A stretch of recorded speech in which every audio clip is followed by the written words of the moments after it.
The lights first appeared on a night when there was no wind and no moon. Every dog in the village began whining at once, as if something had stepped quietly onto the moor, wanting to be noticed. Story 1. The Lights in the Peat.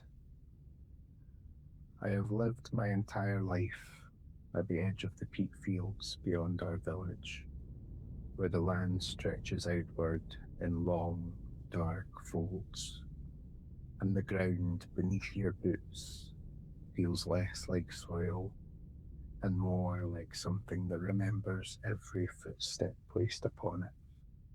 The lights began in late autumn, when the air carried that damp cold that settles in your joints, and the evenings drew in before most of us had finished tending our animals. At first, they were dismissed as nothing more than distant lanterns belonging to walkers who had misjudged the fading light. Yet there are no proper paths across the peat, and no sensible person crosses it after dusk, because the ground shifts subtly beneath you, and there are places where the bog will take one more than it gives back.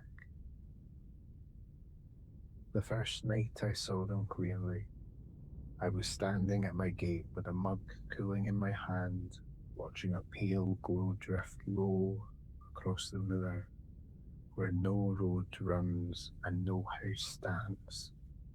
And I remember thinking that it moved not like a man carrying a lantern, but like something carrying the idea of one. It did not sway with footsteps. It did not falter over uneven ground. It glided. Over the following nights, the lights multiplied, appearing in pairs and then quiet clusters, never close enough to reveal their source, and never far enough to be dismissed entirely. And though the village council spoke of hikers and poachers and foolish young lads from neighbouring towns, none of those explanations accounted for the way the sheep had begun to gather along the fences, facing outwards towards the moor. It was old Morag who went first. She had lived alone at the outermost croft, and when she failed to attend market on Thursday, her absence was noticed, not with alarm, but with irritation, as small villages are prone to assume stubbornness before danger. Her back door was unlatched, her boots were gone, and beyond her garden wall, pressed into the peat in a long, uneven line, were hoofprints belonging to none of her animals. They led not towards her croft, but away from it. The night I understood what the lights were doing, I stepped beyond my own gate, despite every instinct telling me not to remain where stone walls still felt like protection. And as I walked towards the moor, I realised that the lights were not wandering aimlessly, nor beckoning in the way of will-o'-the-wisps from old stories, but moving slowly in a wide arc, tightening, not leading, herding. And as the glow shifted again, drawing inward like a closing hand, I became aware that the darkness behind me, the darkness between the crofts, was no longer empty. Something else had stepped quietly into place. The first time I realised someone had been inside my house while I slept, it was not because anything had been taken, but because something had been moved back, almost exactly where it had been before. Story 2. The Man Who Stayed in the Woods. There has always been a man living beyond the tree line north of our village, in a patch of woodland where the pines grow so close together that the light struggles to settle fully between them. And though he had once traded occasionally for flour and paraffin, over time he became less of a neighbour and more a rumour we tolerated because it felt easier than confronting him. He was known to walk the outskirts of the crofts at dusk, keeping to the hedgerows and dry stone walls. And while no crime had ever been attributed to him directly, there existed a quiet understanding among us that doors should be bolted more carefully when his figure had been glimpsed at the forest's edge. It was early winter when I began to notice small alterations within my home, details so slight they might have been blamed on distraction, such as a chair angled differently towards the hearth, or a folded blanket resting with its crease reversed. The first undeniable sign came when I found a strand of coarse grey fabric caught in the latch of my bedroom window, though I was certain I had not opened it the night before. And when I examined the garden soil beneath it, I saw impressions that did not belong to any boot I owned.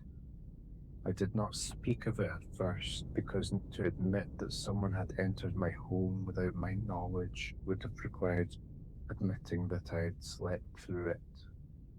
Over the following weeks, similar reports surfaced quietly among neighbours, none of us willing to escalate what could still be dismissed as coincidence, until young Ian found a shallow hollow in the woodland above the village containing scraps of clothing, broken binocular lenses, and pages torn from local papers, each circled carefully around images of our crofts. When the constable from the nearest town finally came, he did not need to search long. The man's shelter stood less than half a mile beyond the tree line, constructed with the care of someone who had been observing us for years, and within it were detailed sketches of windows, doors, and interior layouts, mine among them. There was no creature in the woods, no curse upon the land, only a man who had chosen isolation so completely that the boundaries between watching and entering had dissolved within him. And though he was taken away that afternoon without resistance, I still wake sometimes with the uneasy awareness that stone walls do not keep out patience. I had always been told that nothing larger than a dog could travel through the burn that cuts behind our croft, until I saw something rise from it on two legs and stand still long enough for me to understand that I had been watching. Story 3. The thing that walked out of the burn. The burn that runs behind my croft is narrow and deceptively calm, fed by higher streams that snake through the forest before descending towards our fields. And for most of my life, it has been little more than a boundary marker between what we call ours and what we politely leave to the trees. The first signs were practical rather than frightening, consisting of fish left gutted upon the banks and sections of fencing damp and bowed inward, as though something had leaned heavily against them from the far side. I assumed at first that stag had strayed too close during rutting season, or that flooding from recent rains had altered the current long enough to disturb debris along its edges, and it was not until I found a set of impressions pressed deep into the mud that I felt the first true stir of unease. They were too elongated for hooves, too narrow for boots, and positioned not in the staggered pattern of 4 limbs, but in a measured sequence suggesting 2. That evening, I remained by the burn longer than usual, lantern held low as dusk folded itself into the trees, and the forest seemed to hold its breath in the way it does when a predator passes unseen between trunks. The surface of the water trembled first, then parted. What emerged did so without haste, rising with a smoothness that felt deliberate rather than frantic. Long limbs unfolding beneath skin that clung too tightly to bone, and though its proportions were wrong in ways I struggled to describe even now, it carried itself upright as though this were not unfamiliar ground. It did not lunge, it did not rush. It stepped onto the bank and regarded me with a stillness that suggested not confusion, but assessment. I remember the sound of the burn continuing behind it, as though indifferent to what had just climbed from its depths, and the realization that the fence beside me would not slow something that moved with such controlled certainty. When I stepped backward, it mirrored the motion forward. When I faltered, it closed the distance without changing pace. It was only the sudden flare of my lantern as I hurled it towards the reeds that startled it into retreat, slipping once more into the water with barely a splash, leaving behind only the churned mud and the lingering impression of something that had crossed the boundary not meant to be crossed.